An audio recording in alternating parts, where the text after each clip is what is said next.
Salut fidèles internautes, bienvenue dans votre émission Plateau Libre sur www.saitv. En vrai, c'est dans un vrai monde avec les dauphins de la presse en ligne. Moko batike la ka charge vraiment tous anabino et les lobo senga ki kande bo senga ki ba demande les kay tellement belé to yé vraiment to kutainaye ou toujours panzante que les lo vraiment to parler sur virus ou vraiment kangi monde entier puis phénomène confinement ou vraiment isolé lisa ba congolais to beta lisolo mais na yango na ke déjà ko pesa merci vraiment na moko yanga mutu nanga moko derrière la caméra vraiment na linga mingi ko benge na komba tikata vraiment talaka cigarette so kanga ndenga mukete.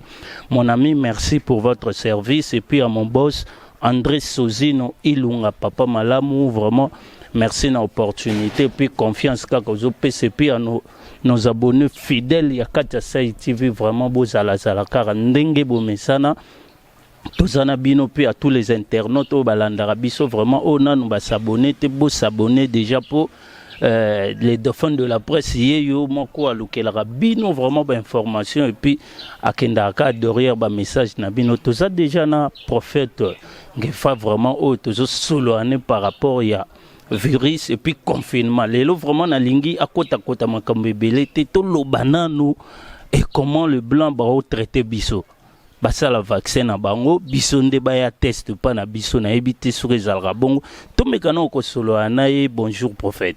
Bonjour kola pambola yo okuma sando zonge pa nzambe to bana na prière pour tout ce que ça ma prière. Merci kolo yesu to pesi yo merci na ngonga malamo sangisi biso. Tu es comparable, alpha omega, le premier et le commencement. Tiki mokili nyonso maboko na yo opepe oyo ezokobima toyebete yo kosimba yango mpe kosilisa yango parce que ozali esprit ozali mwana moto te batela bakongolais nyonso bipai nyonso baza na mokili mobimba oyo baza na Kinshasa. Maladi oyo efrappe mpenza Congo koleka te parce que le capital le plus sale du monde c'est Kinshasa. Ya ozalaka na biso batelaka biso bana na biso. Amen. Amen. Merci, là, c'était le prophète Ngefa. Vraiment, pasteur, prophète Koyo, comme prière, nayo que lobi Kinshasa, la capitale la plus sale du monde. Moi aussi, longtemps, balobara Kin Label. Mais ça, lobi Kin Label, c'est un fanatisme. Kin Label, c'est un tango à Mobutu, tango il salon, c'est obligatoire chaque samedi. Kinshasa, c'est propre, na tango à Mobutu. Kin Label. Au moins ba déchet pembeni te mais tango bato ya pelengendu baye na pouvoir moko ya ngoto bobo ya lifobo bakoti yango non so okay awa na saya au moins ba poubelle solo ezobima partout biso zo ba coronavirus kala ba solo les agini c'est ça ngai motabi Kinshasa la capitale le plus sale du monde te na landi na question pour les champions na moni Mundela poser question. Quelle est la capitale le plus sale du monde? C'est pas moi. Ça n'est pas moi. Non, qui m'a dit à moi, Kinshasa. Oh, à réussir. Mais c'est vrai. La capitale la plus sale du monde, c'est Kinshasa. Mais c'est quoi? Critique qui était, mais papa. Mais ça te dit à l'écolote. Ata Mundela comme tu as contrôlé le monde de Mumbat. Tu as pas météo ndenge mbula ko beta na mboka bona France ko beta na France on a tu as pas gagné. Mais c'est pas satellite non? Ba moni capitale la plus sale du monde, c'est Kinshasa. Hein? Alors obenga kini propre et zalaka na tanga Mobutu. Là on est capitale kini salité. Ba continuer son pouvoir nyonso oyo remplacer yango et bi valeur à Kinshasa te. Parce que ce comme on dit 10 ans il y a Abidjan. Oyo Ouattara alekaki na yango, ce comme yango ville moderne. Hein? So moni siko 19 à Kabila teki mboko ni. Il n'a ndambo ya Tshisekedi mboko ezo kende wana. Il a s'effondré. Le cas côté à Selemba mabuluna. On a ba so mouton hein, il y a antiquité. Tala ba vrai so mouton okuta ngo na ba Paris, okuta ngo na ba Grande-Bretagne, okuta ngo na kati na ba Italie, okuta ngo na mboka ba Johannesburg, okuta ngo na ba Kenya, okuta ngo lokola na mboka lokola oyo Ethiopie. Mobutu asaki na nsele awa asaki na oyo omoni na limete so de moto oyo camion likolo ya modernisation mais so de moto ya bango ka nini boye wana ya basie biloko ya kala démodé eza même na sensité tala Mobutu asala omoni so de mouton omoni wana na échantillon limité tala so de mouton Mobutu asala oh moi la véritable ouais so de mouton mosusu so ko ngui gare centrale ozo kende matete omoni na se wana camion likolo na se ba vrai son de très pésolé ba vrai so de mouton on a ba so de mouton so de mouton papa bozo sanga makamba merci prophète tokota non pena na likambango o vraiment to eko luka o prophète et lelo pandémie oyo vraiment ekangi mokili virus wana ezolobisa bato tout na monde entier et yo étant que mosali na nzambe tokolobani par rapport à ça et puis mindele bakomo luka basa ba vaccin na bango baya komeka ngona pa na biso peuple noir. Merci beaucoup monsieur. Fléau ya pandémie eza ya lelo te. Oui. Ebimaka na épidémie bamvula na bamvula mais zakade mvulo ebimite. OK. Et otaka mingi na désobéissance envers Dieu. OK. Hein? Oui. Tango bato bazo kanzambe te. Bato babebi. Moi si azobala moninga mobile mosai. Son ezate. Mindele basai biloko na banga yauli oyo na électrique grrr sans cité. Mboa azui moi si makembesa tiezem. Sans cité. Oh, nanga ba non-sens. Hein? Oui. Na moni chinois ici que bimi chinois azui so akaki so na kinga wasa rapport sexuel. Non-sens. Est-ce que yon dimi monsieur Nzambe asali likolo na se. Il est trop plus que saint. Alors moi ba bêtise ndenge wana. Mais Nzambe abom lelo yo sodomie ekomi. Même ba pasteur ba côté ya sodomie. Oko zama mobali, oko sala sodomie. Eza péché te. Marcelo Ateyawa. Qui a condamné Marcelo? Qui a condamné pasteur Marcelo Magaza brésilien? Qui a condamné pasteur Marcelo? Personne. Na landi prédication na ye na bananio. Personne qui le condamne. Yo kasi Nzambe asali bato, asali mokili. Akoko linga mobile na mobile babala ni babota wapi. Mais Nzambe apesi mobile moi sur bata parce que moi ça na matrice. Moi ça na ma belle. Akozwaze ma boti mwana amelise ma belle nourriture. Yo mobile yo okomesa mwana wana nini? Okopesa mwana nini? Sike komi kwa bobota te komi ko adopter bato. Ko ibaka bana bato, ko bomaka bana bato, ko ibana ba Afrique, bo adopter bana na biso. T'as la contraire à la voix de Dieu. Est-ce que Nzambe akotika eloko yo? Nzambe alobi na biso boy monsieur.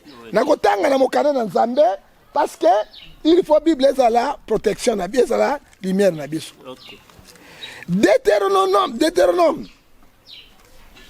Chapitre 28 verset 21. Na bani na 15. Mais si tu n'obéis point à la voix de l'Éternel ton Dieu, ceux qui vont aussi monoko ya Nzambe na bino te, observe pas ces commandements pour mettre ça en pratique. Je vous prescris aujourd'hui toutes les malédictions qui viendra pour vous comme partirage. Yango moni mokile na malédiction. Hein? Il faut to eba makambo na makomi na Nzambe. Nous ne sommes pas les politiciens, nous sommes les hommes de Dieu. Il faut écrire et fungola baton zela ya bosembo pe ya vérité. Nzambe alobi na Deutéronome 28 verset 21 à 22 alobi nini? Moi Dieu, si vous ne m'obéissez pas moi, je vous envoyer des pestes. Peste au monde lelo, ba choléra, ba épidémie, ba catastrophe. Hein?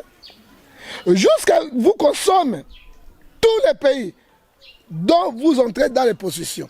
Il y a un moment mon pépé coronavirus, ezui mokili mobimba États-Unis, Amérique, mon pépé Senzambe, pas d'auto-société. Ma bé eleki. 22, qu'est-ce que Dieu parle? L'Éternel ne fera pas de longueur fièvre. Et on a dit, malade de fièvre. Ah, on a dit de comité. Hein? L'Éternel vous frappera par des fièvres aiguës. Inflammation, moto, chaleur, jaunisse, gangrena. Omoni, motafim baka aw, avimbi père, et vimbi boy, gangrena.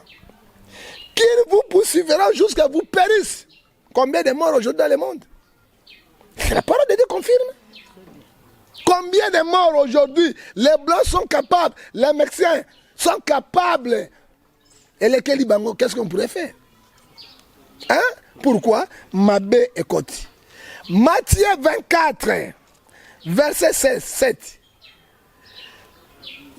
Quand nous n'obéissons pas la voix de Dieu, on n'a pas la crainte de Dieu, nous ne cherchons pas la sanctification, Dieu va nous frapper par le tremblement de terre. Par les pestes de famine. Qui nous poursuivra jusqu'à nous périsse. La parole de Dieu est claire. Pourquoi? Parce que moi, les pestes de bateau, zonga, et pas un zambi. Dans Joël chapitre 2, verset 12, la répétance sincère. Joël chapitre 2, verset 17. Plairez-vous les sacrificateurs, Dieu Tout-Puissant. Dans nos prières, il peut abaisser sa colère et il vient anéantir tous les effrayés. Est-ce que tout ça, merci beaucoup, prophète. Vraiment, tu comprends, tu as bien vraiment émission. Et tu as comprendre bien plus ces frappes. Non, monsieur. Même Mindele Bazoloba. Oh, Ezaki, virus moko s'est échappé. Tant que virus s'est échappé, il y a un maille. Nous avons un requin. Requin, c'est un poisson aquatique. Requin, ayokaka solo ya mutu ya makila. Papa! Nakati ya atie baleine. Hein? Alors moi quand tu as baleine, ay quand tu as dauphin. Au bureau la dauphin, ce qui mota quoi dans l'océan. Pas dauphin ya kamati motochina mokongo pour na requin na baleine ba se mabete. A combien ma moto ti combien dans 50 km dans 100 km parce que oui bon c'est ali. Ce que combien aller a bois qui moto na mokili, yé avant de hôtel la moto. Ti ta moto se réveiller. Faire zongi na mayaki. Ozo mona mi ele ko tunzamba sa protection. Mais ba kaso eko kanga virus. Kaso eko niatire meli yango absorber yango ba kaso zo mona yango. Hein? Oh ba américain, oh ba français, ba allemand, na ba chinois, ba fabriquer virus yo et s'échapper oui, attends s'échapper. Que dit la Bible, Lamentation chapitre 3 verset 39 qui dirait une chose arrive ça que l'Éternel donne. Ce qui nous amène limite, frère, c'est. Hein? Et nous, on s'est maté. En fait, il faut ordre outil et pas de continuer. Biso bakanga l'église. Aussi longtemps que tu as plus, ma cambo est spirituel. Bakangi l'église, basambela. Tout le monde que c'est que tu as un virus, on se croître les sous. Et panzana les sous, on a katambo cannabis. Mais oyoki na Uganda, oyoki na Angola, président Angola a boyko kanga l'église. À la bise, on a 1000 personnes, Bossambe la 200. C'est ça. À cette quarantaine de billes qu'on a eu, à reconnaître Nzambe. Président Tanzanie a gagné le Nzambe. A eu l'église fonctionné. Hein? Na pays Ouganda, pourquoi na Congo, besoin de l'église Saïni? Or que 2 Chroniques chapitre 7, à 15. Donc autant on a 4 dans la Bible. Pour en attendre la Bible. Mais on sait les lettres d'adresse. Ils sont retournés à l'internet, Bazon n'est pas ensemble. Ils ont crié à l'internet, ils l'ont trouvé. Internet a parlé de mauvais. Tant que vous avez une solution, vous avez une solution. Et vous avez une église, vous avez une solution. Balela, vous avez une solution. Dès qu'on est que, et puis c'est 7, verset 14 à 15. Si mon peuple s'humilie, il évoque mon nom, il me cherche ma face, il me trouve. Je serai du ciel et de la terre, je guérirai le pays. Oui, je guérirai le pays. Les lorsqu'ils qui peuple n'angai, nakati, il y a mon canal 2 Chroniques 7, 14 à 15. Soit qui va me quitter, baleli, balukingai, balele pa nangai, nakoyo kabango na lola, nako kita, nako biki sambo mukiriwa. Les lobbies ne peuvent pas solution aux. Mais pour n'iter boké lukape ba kondiwana botali sabango makomi wana peut-être ba pe ba ignorant par rapport à makomi wana. Mais au Ghana en Angola, akangi l'église balobaki na ite ayebi yango chrétien mais c'est que des chrétiens pourquoi on a makambo nzambe nga na moni premier ministre italien babimi bango nyonso nazoyebisa yo mortalité eleki babimi bango nyonso baleli bakwei na mabe basangi banoir pardon nde baboma banoir makambo basala papa ye moko aleli na Vatican 67 prêtre bakufi papa komi kotoa noir papa komi kokanga makolo noir bolimbisa biso tikana loba mabe basala baafricain bele tikanga na loba mabe basala baafricain bele. Ah, monsieur, oui. Premier ministre, parce que quarantaine, oh, nini, confinement. Lalo, babi, mi, babani, kolele, ensemble, na bango. Ape, sa bango, ngolo. Babi, non. Fleo, yo, motaro, sale, yango, big saka, nzambe, eza la mingangate. Lelo, exemple à suivre. Pourquoi fermer les églises? Mais quand on a l'église, ni ma beko, ya mingi na mokili. Hein? Et qu'il y a mingi na mokili. Hein? Si on a président chrétien, hein? Il faut qu'on t'aille yango. Hein? Oh, ça le Angola, ça on a 500 personnes, bon tiens, église 150, 150, ça c'est pas Angola, c'est 200. Ça va payer Nabino.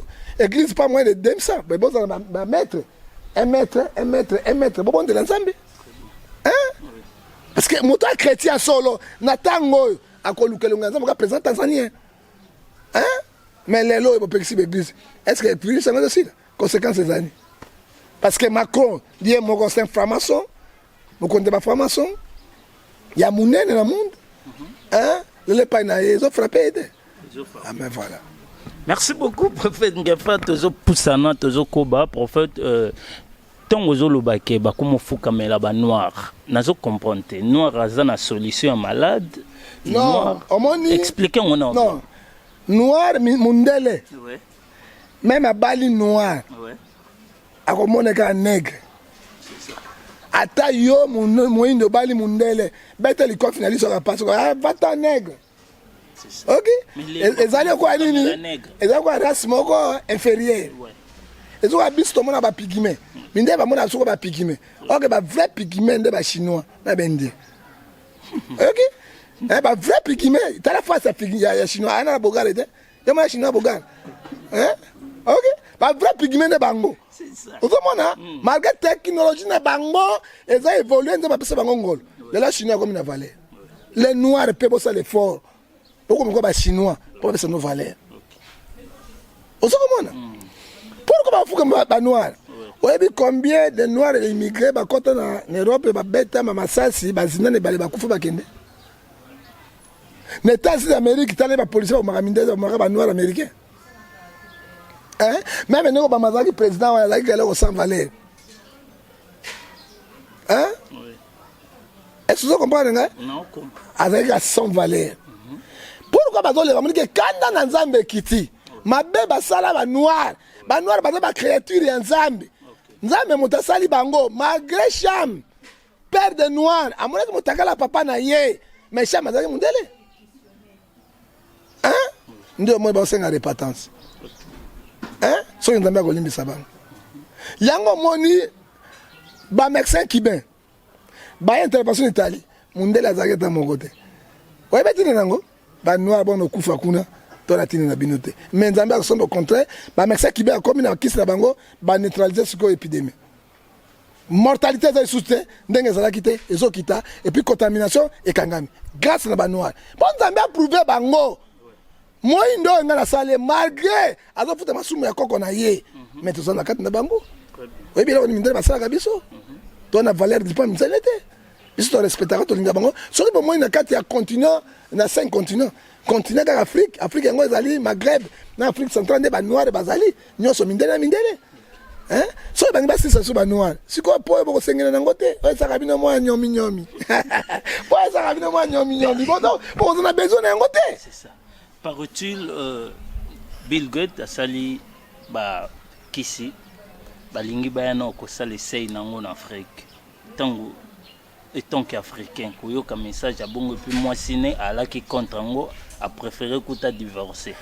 Ba Bill Gates ils a l'argent sale.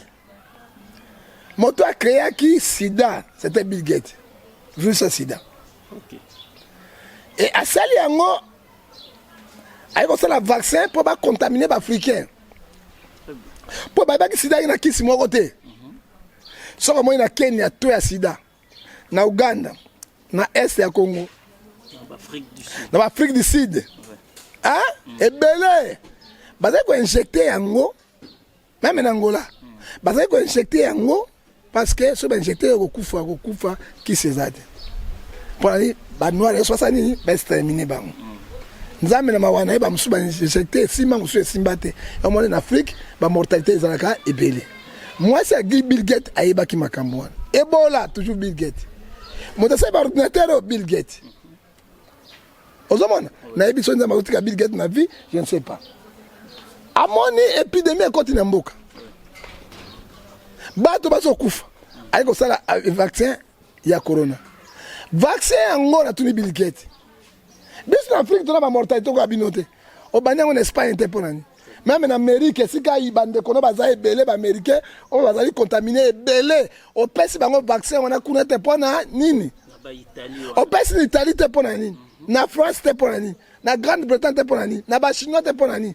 Na Corée te pona nini? Ka ko pesa na ba Congolais, na Afrique yao. Déjà ba vaccin est comme aw. Ambo? Eza déjà en Afrique pe na Kinshasa ezali. Bozwa ba vaccin wana te. So moni mwasi ya Bill Gates. Azobo ya milliardaire. Alobi ozali sanguinaire. Ozali assassin. Aussi maquillé ba africain. Ba africain ba sa Bill Gates ni. Qu'est-ce que les Africains ont fait à Bill Gates? Qu'est-ce que les Noirs ont fait en blanc? Pour nous exterminer. Bon, même si on a mis donc, bon, même si on a une guerre, c'est insuffisant. Bon, il y a une arme biologique. Oh, bon, ça se passe ton gars, on a une injection. Toi aussi, la mission. Mais bon, il y a rien qui les a en Zambie. C'est Dieu qui est le roi de l'univers. Les boules, bon, tu m'as dit, Bill Gates, bon, quand tu as continué. Bon, moi, on est maladie. Mais on va fouler mon peuple en Afrique. On va faire mindele. Nous, on va faire mouké. Ça montre que Dieu a contrôle na biso. Merci prophète Ngefa que mon auto pousse na déjà te reciter na confinement mais c'est que toi appuyer à ta maman livre na bakisi ya ye nango wana pona romela pona kozwaka koluka kozwa mo solution na épidémie yango. Oyebi les bonnes œuvres za malamu. C'est que la Bible dit. Mais tout ça là yango dans 1 Corinthiens chapitre 13 verset 4. Hein? Et lobby. Avec l'amour sincère, sans intérêt, sans quoi? Dieu aime ceux qui donnent avec joie. Maman, on va na chloroquine. Chloroquine est une molécule qui est vaccine. C'est comme chloroquine. Moto a bimisi chloroquine. Pendant esala na hydromycine. Ils allaient Didier Raoul, professeur Raoul. Didier Raoul Oazali Nakata Marcel, professeur savant. Bango moko mindele bazo douter na chloroquine. Parce que balo besoin de faire secondaire. Na landi ministre oyo ya santé. Alabi chloroquine ne refuse pas de faire secondaire. Comme ça va pancréas peut tomber l'estomac. Alors, le docteur, oh, il a dit qu'on perd sa pension sur un état grave. Alors, il y a un état grave. Après ça, il y a âme et conscience. Ça dit quoi? Pas de douter. Ça dit avec âme et conscience. Ils sont pas de douter. Et là, on ne pas douter. Ate ko big sabato. Et comme ya wandenge nini pendi mamindenge nini. Yami balé. Nano mindele kuna bazo potana na makambo ya ba chloroquine ngwao. Pourquoi amener le poison dans le pays? Et puis deux, bon les boss en Belgique. Didier Randex, ministre affaires étrangères ya Belgique. Ya Rome Belgique. Alors bi ba chloroquine était pas ya bangote. Ce que chloroquine wana euti kunate. Chloroquine maman li va ko pesa biso euti wapi? Hein? Yango e docteur Muyembe. Osala makambo bandeko na seni basala te wana nzoto ya bato. Hein? Makamba seni basala batiaka bato, seni batiaka bato na pouvoir bato peuple voter bango te, bana ba député ba sénateur. Ndeti nani? Oh. Yo e bien ngoto nga des fois.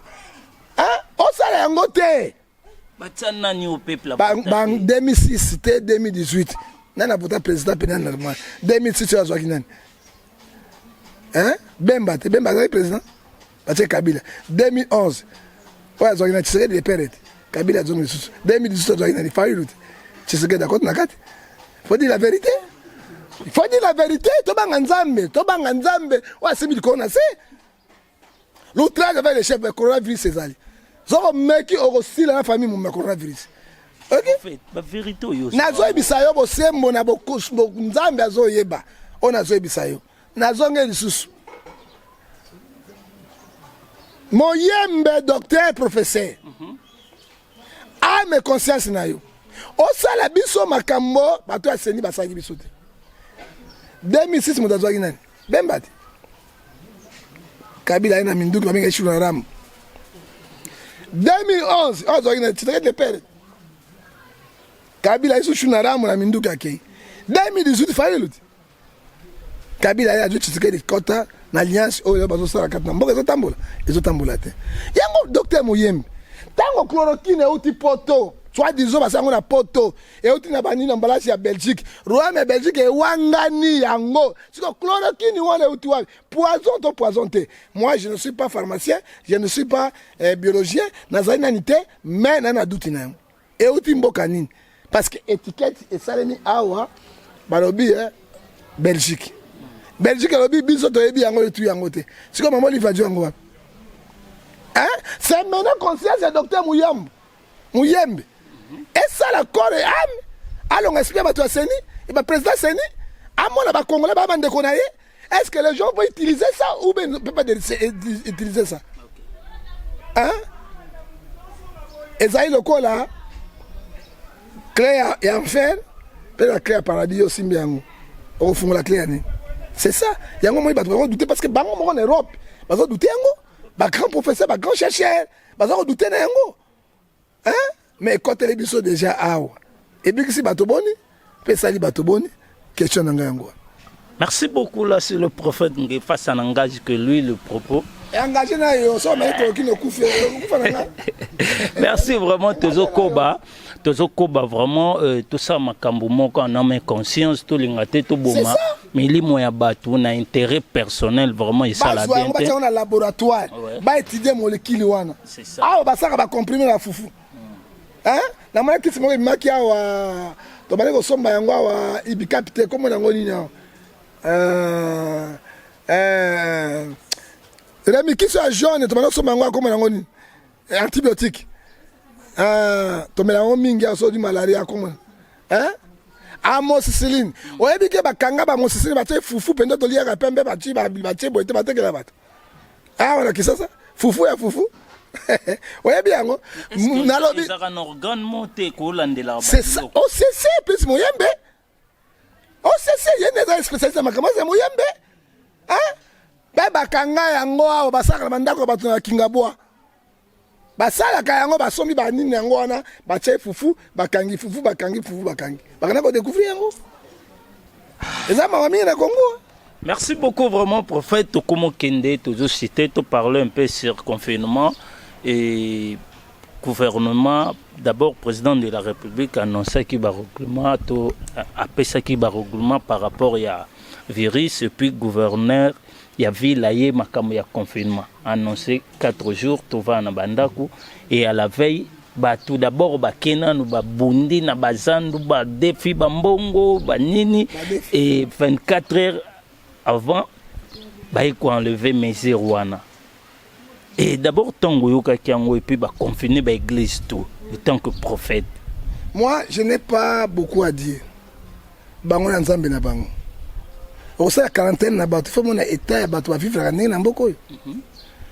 C'est là comme la crise ma casse parce que confinement est dans la poto parce que ba diaspora ba sunga biso. Hein? Est-ce que là on sait ni gouvernement ça répond à peuple na. Car à ce comme tant élection, bon voter ngai, ayeli moi so c'est Paula, ayeli yo polo oyo so ko tiango na maibo mo kongo so 0 akala kaka bato yo apolo so yo ngai nzambe. Hein? Oh, ça, il faut voter ngai, l'ole go kita, et comme un paradis. na ba journaliste va voter bango 100 francs on va compter na parlement 15 000 dollars ne ba miche salaire ba bossa ni peuple loi ni parlement yo et pesa la population confinement ngana de pas so bato 6 ça qui me colle so yé na côté na chambre la liboni papa zate c'est normal so na ba bimba ba no sekanga ndako musali na nzambe maintenant ngoto na saboni papa na ko bata matena sambo ko yeso sama na kurusi oh papa boni ko zo ba mama bondegeni papa mona impoli makasi hein ozomona siko bato ba défini ba biloko wala siko to ko confinement mosusu bana baso bato ba mona kana basoso na auto defa bana ba webisa la vérité donc pas ka mosuke ko ndako na ko expliquer bango ozoka tala nemboka ezokene nango siko ezokene mosusu ezola accepter dans un état fédéral dans un état démocratique état fédéral chaque province a son autonomie gouverneur donc président peut décider de sa façon mais état démocratique c'est le chef Wazali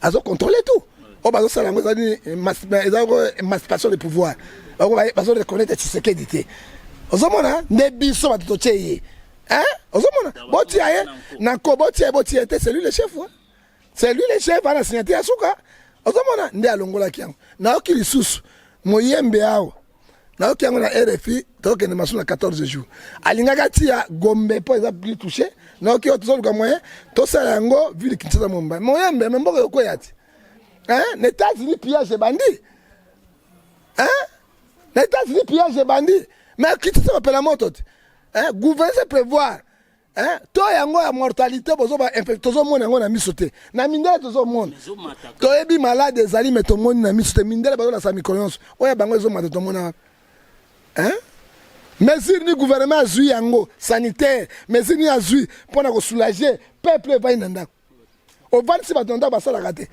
bakolie balolo na bino na mino na bino bino botondi na bandako na bino ba congélateur ba camion ba frigo ba nini nyonso biloko nyonso mokibo tata 2 ans bo vani me peuple oyo eliaka taux du jour bozala mawana bango hein est-ce que boliaka peuple oyo botiki peuple oyo ezo souffrir peuple yaka sima na bino mais si ni bozu pour soulager peuple congolais. C'est pitié, monsieur. Hein? Toi, on a boloko. Toi, dans la courante, toi, dans la maïté, toi, liagate, toi, du jour, tu es la gâté. Mon tabimé, comme moi, ma na bana. Bon, pexi, bana, bana, silage, biloko, bon, vansi, bana. Précaution, ni bozui, pour nous soulager, confinement. C'est la mort. Et là, tant le ventre qui n'a plus d'oreille, c'est la rébellion. C'est le soulèvement populaire. Les gens vont marcher comme Bima. Tobo et Tokufa, Tokufa dans la terre, Tokufa sur la coronavirus. Allez, bah, attaquer l'autorité, c'est fini. Merci prophète, vraiment to comment na souka vraiment émission na biso prophète na part na yo mesure ni nozui et puis par rapport ya peuple de Dieu ndenge to moni ndeko na o pasteur azo sambela même abimi na balabala pona koluka kaka. Non, ça c'est les aventures. Au moni là na mona ki aventure na lobby ba pasteur ki congolais ba aventurier minene na ndeni ba escroc spirituel. Namoni pape azo la 67 prêtre bakufi na Vatican. Namoni pape azo sala ba messe na ye na kati na chapelle na ye. Soki walesa azai mosai na nzambe alingi ba congolais. Ya liboso tanga osala sambo na ye ko ba filmer ete. Hein? Oui. Ba filmer ele kango la katimini boye tonga to ba ya solo. Alors oya ko filmer c'est la publicité ngane na sambelaka. Or que walesa zo bossa na sikoyo na tango to na pasi ata ba église chaque chrétien chaque pasteur bazo sambela banda ko na bango. Les deux ont fonctionné. Tout ça va réunion. Bo ça pe système mabonda na ba mibi wana ba mibi bazo samusata ba ko mériter en rotation de voleurs to ebi yango parce que bazo église ko la boutique lokola église ko la entreprise na bango oya bango moko. Attention ma bébé kolongola était parce que ils avaient copie naï. Yami balé bachite wale ça a continent kati ya ba terration azoboka mai. Siko confinement la biso na quarantaine bo sur na boko 4 fois 5 fois. En tout cas wale ça ba ko kangaye. Parce que wale ça il faut pas kanga wale ça parce que azina photo na ba salito wana akoki ko pesa ba to coronavirus combien? Hein? Oh, l'État, quand on a sur ma banque, on va laisser battre excès de zèle. Ça, ce sont des excès de zèle. Hein? Ouais, des gars de si toi le bien. Si quelqu'un pense être quelque chose, ça bise lui-même. Il y a mon assaillant malam. Or, qui a mis baby snami sur le bateau. N'a mon Jimmy Chouagar. Abimika nani na abonde likaka bato esili bale azongi amizini na potopoto te soki David alata ça qui pense que azwaki mwasi ya iri musai na enza mabia ko boma mwana na libumu ya Betseba tant mwana kufa Zabid alongaki bilamba alati bilamba normal azonga na royaume na ay ko bota avec Salomon hein totika ko salaka ba aventure wan hein ce sont des aventures wale sabazo sala to lembi bango na ba aventure na bango na minimo apoloso o ba azo sala kaka boye. Mais voilà, ça va bien le dingo mazo finga na wadi. Lobi azo finga na dingo mi gonso. Na ebi yo, za ka chair to sanga boy. Lobi na dingo. Hein? Le nga kamata angalo banini, ngala ça même pour la République. Non, épidémie yo soit après 3 mois et kitara force na yango. Ola ninga après 3 mois et kitara makasi na yango. Hein? Et puis nyo so ba okufa na hote. Épidémie en 1983, 100 000 morts. On kilé na milliard bon. Chine pas maintenant à 1,790 personnes. Mais on fait 100 000 morts, 100 000. Tu sais combien? 1 milliard quelque chose. Et là, on te combien de temps dans 100 000 T. Hein? Abani ba ventile na bango parce que wale ça sala kina ngo. Tout le monde ko mota okanga ma coronavirus bino ba passer ba rondora kashira ka baba. Bo sala ngo to mona yango. So ibo mona mona nzambe te. Ba tika kwa mbouye bato po mboko ya Congo, eza mboko ya ba ventilier. Merci beaucoup, vraiment, nous sommes arrivés à la fin de notre mission. Merci Nayo Prophète, vraiment. Nandenge ondimi invitation à biso mot de la fin et puis bah salutations et puis numéro na contact na bateau nyonso baruluka ba contact. Numéro na contact ezali 00143 89 610 49 41. WhatsApp kozwanga numéro na contact mususu 00143 81 867 26 78 kozwanga.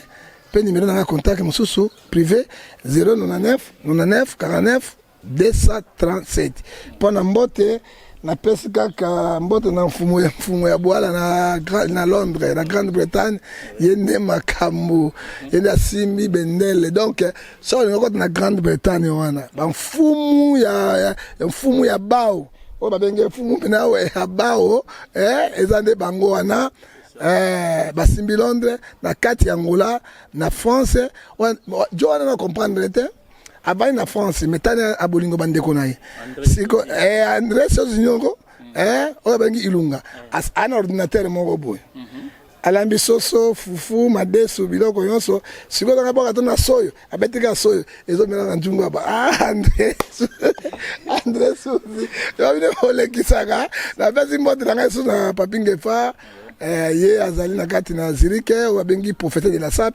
pour ye fin avec 5 boutons na yezo contrôler mokina ba coronavirus so bouton ka mo ye na Congo o congolais mitema mabe mo yatindika ngo ezali ndamba pambola yo e na pambola bato tu bazo landa biso bipai nyonso oya mokili mumba kola pambola bin to nga ba boss ndi ero bo tia ba eve na bino lokola mfumu ya bwala tongito mona eve prophète ngefa Zouabo et Kenan Arfelina, pesa ba 2 minutes au Ndimayo. Ozamona, lokola Serezino, Sozino, André Ilunga, prophète Ngefa, moi donne un mouki angoyo. Kana pesa ta mamoya ba koko wa to Ndimame, to boye to yemba bangona banzembo wa to mona geloko, te tina na bangoni. Ozamona, tango to mona ka, Cardozo Mwamba. Songo Didiki yangoyo, Didiki Nwani, André Kimbuta yangoyo. Yango epaka koti mbonga nga bango coronavirus mami yo boye mboka polo mboka ye esili ekei yango yo merci beaucoup bakuania pamba nani mundelo akene pela mboka na kuna Liban komo nani on benda shwa akene Liban ya ngo yango yo OK yango prophète ngapa na ko sanga musai na nzambe ata maluko ata wapi je vais faire à cause de l'amour de Dieu. Mais ce que si on va dire que banzambe ba bina loko te na suki wana Merci beaucoup vraiment. Donc là c'était Prophète Ngefa et puis une émission Nabino Plateau Libre car on a chaîne Nabino Moko Sai TV. Merci à tous nos abonnés fidèles et puis à tous les internautes au Balandara Biso non à s'abonner déjà pour Jésus Kotenga Mamupanzo. Merci Nayo Evelyne Libota la mère des orphelins. Bachano Bangu Liengo Molende Tonto Yanda Dedi vraiment le pasteur. Donc bambote na bino vraiment côté bozali bozala kaka kande to solo la to komana et ça la bien. Donc quand soto lo balilo ba moko na régie sili sanga poto komi déjà na suka en attendant to sala makambo o ndenge bosenga kaka à suivre.